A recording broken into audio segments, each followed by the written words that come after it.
ज्ञान अंजन सतगुरु दिया, अज्ञान अंधेरे बिना हरि कृपा ते संत बैठिया, नानक मन परेगा।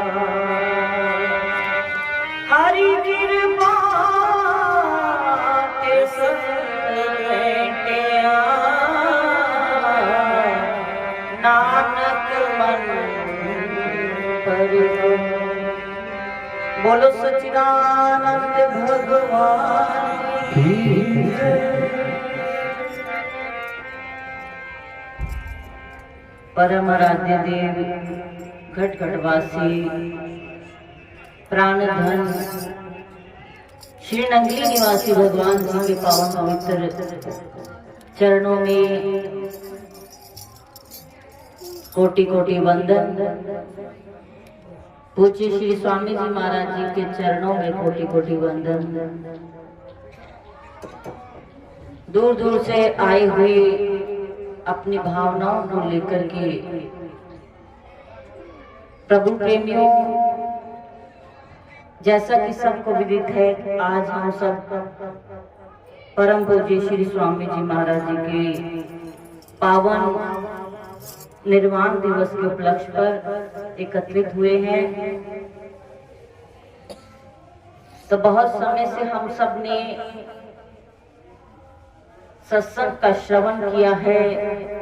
बड़े सुंदर सुंदर भाव, वचन, विचार और भजनों के माध्यम से हम सब परम पूज्य श्री स्वामी जी महाराज जी के चरणों में अपनी हाजिरी लगा रहे थे। श्री स्वामी जी महाराज जी का ये 40वां निर्वाण दिवस है और बात ये सोचने की, विचारने की है कि संत महान पुरुष अपने जीवन काल में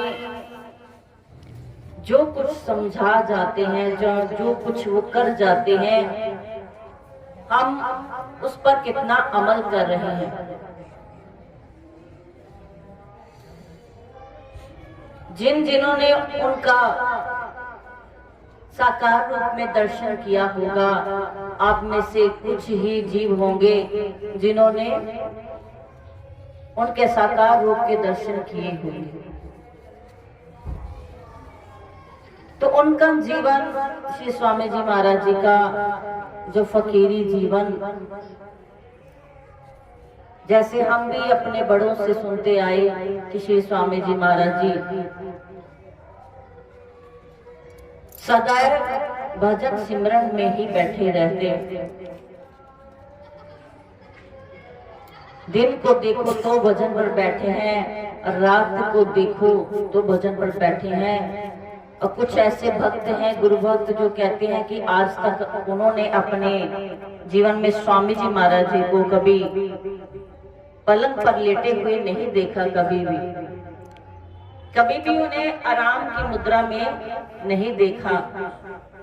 तो कैसा जीवन उनका रहा होगा कि अपना समस्त जीवन भजन सिमरन में ही उन्होंने निकाला। और ऐसा जीवन जी करके हम सब के लिए उदाहरण प्रस्तुत करके अपनी लीला को स्वर्ण किया। और आज हम 40 भंडारे उनके देख चुके हैं। तो कहने का अभिप्राय यही है कि हम संत महान पुरुषों के दिन मनाते हैं, हमें ये समझना पड़ेगा कि वो हमें क्या बताने का, समझाने का प्रयत्न करते हैं। क्योंकि संतों का आना और जाना ये कोई आम बात नहीं है। ईश्वर ने ही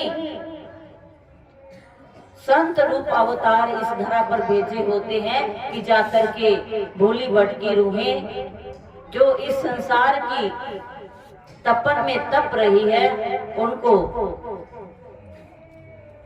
नाम का आधार देकर के उनके जीवन का कल्याण करो। तो ऐसे ही श्री स्वामी जी महाराज जी जो श्री नगरी निवासी भगवान जी के लाल थे और उनका सानिध्य हम सबको मिला।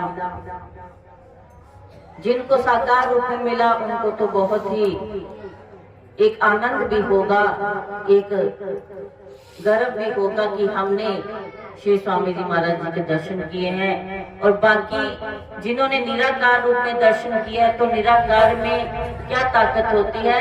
निराकार का प्रभाव तब होता है कि जब हम उनके द्वारा बताए हुए मार्ग पर चलते हैं। अगर हम भूले भटके रहेंगे तो हमें कुछ मिलेगा नहीं। फिर ऐसे होगा कि जैसे हम एक भंडारे पे आए हैं और भंडारे में सत्संग सुना और उसके बाद लंगर का प्रसाद ग्रहण किया और अपने अपने घरों को चले गए। लेकिन ये जो दिन होते हैं बड़े महत्वपूर्ण होते हैं। इसमें जीव को पता चलता है कि हम है कौन, सही पहचान होती है कि हम ईश्वर के अंश हैं। और वो संत जो है हमें बताने के लिए आते हैं कि हे जीव, तुम अपनी शक्ति को पहचान और अपने असली ध्येय की तरफ चला जा। जैसे हमारे शास्त्रों में एक छोटी सी कहानी आती है, एक प्रसंग आता है कि एक शेरनी थी जो गर्भवती थी और जंगल में आग लग जाती है तो सारे जानवर दौड़ने लग जाते हैं। इधर उधर दौड़ने लग जाते हैं तो वो शेरनी भी परेशान होती है, तो वो भी भागने लग जाती है। तो ऐसे जब हाहाकार मच जाती है तो रास्ते में ही शेरनी अपने बच्चे को जन्म दे देती है। और उसी बागम बाग में, क्योंकि शेर का बच्चा जो होता है वो पैदा होते ही चलने लग जाता है, क्योंकि वो शेर का बच्चा होता है।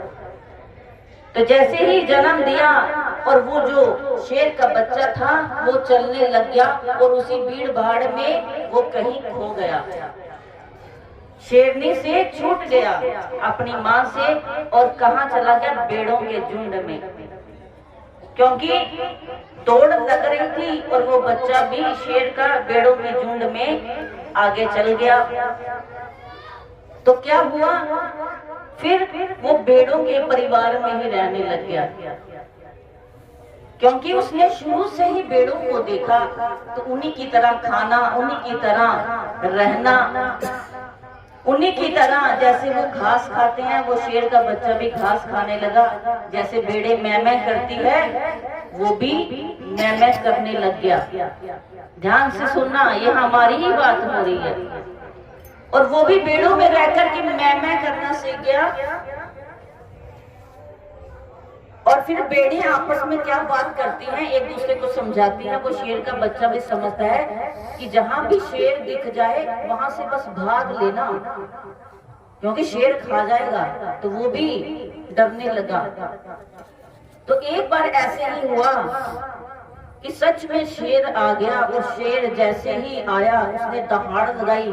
और जब शेर दहाड़ लगाता है तो सारे जानवर भाग जाते हैं। तो जैसे ही जंगल के राजा शेर ने दहाड़ लगाई तो सारे भाग गए और वो भी जो शेर का बच्चा था वो भी भागने लग गया, क्योंकि उसे बचपन से ही सिखाया था ना कि शेर जब आएगा तो डरना ही डरना है, भागना ही है। तो वो भी भागने लग गया। तो जब शेर ने देखा कि ये मेरा ही अंश है, ये क्यों भाग रहा है, तो शेर को गुस्सा आया कि मेरा अंश होकर के ये शेर होकर के मुझसे ही डर रहा है। तो शेर ने सबको छोड़ा और उसके पीछे ही भागा। और जैसे शेर भागने लगा वो आगे आगे और शेर पीछे। और शेर ने झट से अपना पंजा उस पर रख दिया, उसको पकड़ लिया और वो भेड़ की तरह मैमै करने लगा। परेशान हो गया, हाथ जोड़ने लग गया, कहने लगा शेर जी मुझे माफ कर दो, मैंने कुछ नहीं किया। तो शेर ने कहा अरे चुप कर, तू मेरा अंश है, तू शेर है, तू क्यों डर रहा है मुझसे? उसने कहा नहीं मैं शेर नहीं हूँ, मैं भेड़ हूं। तो शेर परेशान हो गया कि अब इसे कैसे पहचान कराऊं कि तू मेरा अंश है। तो शेर उसको लेकर के एक तालाब के पास गया और तालाब के पास दोनों गए। तो जैसे ही पानी थोड़ा साफ हुआ तो शेर ने उसे दिखाया कि पानी के अंदर देखो, और पानी में दोनों की आकृति दिखने लगी। तो फिर शेर ने समझाया, अब देखो तुम्हारा मुंह और मेरा मुंह एक जैसा है कि नहीं। तो उसने देखा तो कहने लगा, है तो एक जैसा ही।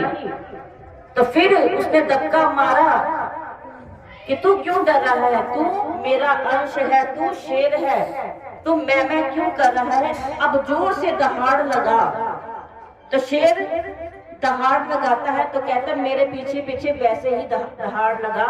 तो वो जब शेर इतनी जोर से दहाड़ा तो पहले तो वो छोटे शेर की भेड़ जैसी मैं की आवाज आई, लेकिन जब शेर दहाड़ने लगा उसके पीछे पीछे, फिर उसकी भी वही दहाड़ निकली और फिर भेड़े भी उस शेर को देखकर सब भाग गए। तो बात ये महान पुरुषों ने हमारे ही जीवन पर ये बताई है इस उदाहरण के माध्यम से कि हम उस ईश्वर के अंश थे, लेकिन अपनी शक्ति को भूल करके संसार की मोह निद्रा में फंस गए और भूल गए कि हम उस ईश्वर के अंश है, हमारे अंदर चेतना है। हम इस संसार के बंधन में फंस करके क्या करते हैं, सब कुछ भूल जाते हैं, क्योंकि मन को महत्वपूर्ण कर दिया, मन को आगे लगा दिया और खुद कई बार हम कहते हैं कुछ नहीं होता हमसे, ये नहीं होता, वो नहीं होता, हम कुछ करने के काबिल नहीं, क्योंकि हम अंदर से जुड़े नहीं हैं, सिमरन के साथ जुड़े नहीं, इसलिए अपनी शक्ति को पहचान नहीं पाते। लेकिन संत जब आते हैं हमारे जीवन में, वो हमें आत्मशक्ति के साथ जोड़ते हैं, जीव को परमात्मा के साथ जोड़ने का कार्य करते हैं, जैसे श्री स्वामी जी महाराज जी ने किया। और संत ही हमारे मन को कंट्रोल कर सकते हैं। संतों के पास वो कुंजी होती है, चाबी होती है। और मन देखो कितना छोटा सा है, लेकिन शक्ति कितनी ज्यादा है इसके अंदर। ये इतना शक्तिशाली है कि पूरे जीव को, पूरे शरीर को अपने पीछे लगा लेता है। जैसे एक उदाहरण है कि जैसे एक पूरी कोठी है, बहुत बड़ा बंगला है, उसको बंद करने के लिए सिर्फ एक दरवाजा है। बाहर का दरवाजा बंद कर दो, पूरी कोठी बंद हो जाएगी। कोठी से छोटा दरवाजा और दरवाजे से छोटा कुंडा। तो दरवाजा भी अगर ऐसे बंद कर दो तो बंद नहीं होगा, उस पर कुंडी लगानी पड़ेगी। तो कुंडा लगाया, कुंडे से छोटा ताला, ताला लगा दिया और उसके बाद ताले से छोटी चाबी। तो वो चाबी ही जो है इतने बड़े घर को बंद करने की शक्ति रखती है। और चाबी भी दोनों तरफ घूमती है, ऐसे करोगे खुल जाएगी, ऐसे करो बंद हो जाएगी।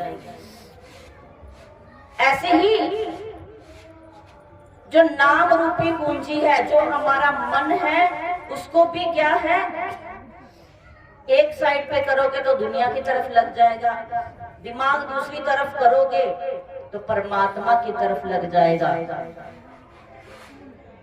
तो इसीलिए संतों ने वो पूंजी दी है नाम की, कि इससे जीव जो है वो स्थिर हो जाएगा, उसका मन स्थिर हो जाएगा, वो पूरी दुनिया से बंद होकर के अपने अंदर जुड़ जाएगा।